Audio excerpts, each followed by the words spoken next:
नंतर मधलं अंतर, नंतर नंतर म्हणता म्हणता खूप अंतर पडत जातं.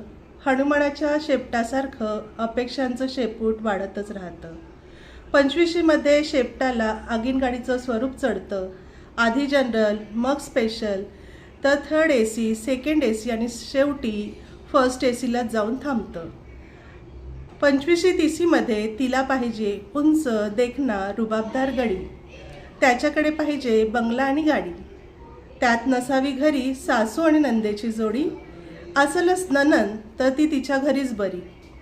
25-30मध्ये त्यालाही पाहिजे गोरी, सुडोल, सुंदर आणि सुशील. पाहिजे ती भरपगारी नोकरीत. घरकामाचा असावा तिला सोस. बोलण्यात मात्र नसावी रोखठोक, पण पाहुणचारात असावी ती एकदम चोख. 30 वर्ष सरल्यावर थोडे डबे घसरायला लागतात. 30 वर्ष सरल्यावर थोडे डबे घसरायला लागतात.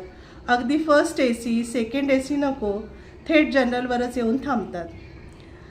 35नंतर जरा गाडी भानावर यायला लागते. 35नंतर जरा गाडी भानावर यायला लागते. शेपटीला आग लागल्यासारखी सैरावैरा पळते. थोडं कमी, थोडं जास्त, थोडं कमी, थोडं जास्त. आता ॲडजस्ट करू म्हणते. तुम्ही थांबलात पण तुमच्यासाठी वेळ थोडीच थांबते.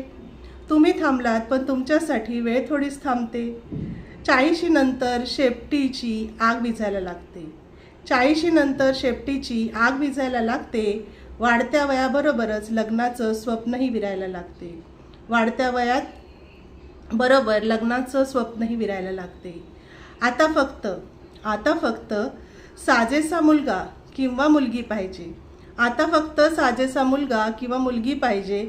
एवढीच एक अपेक्षा उरते, एवढीच एक अपेक्षा उरते, एवढीच एक अपेक्षा उरते.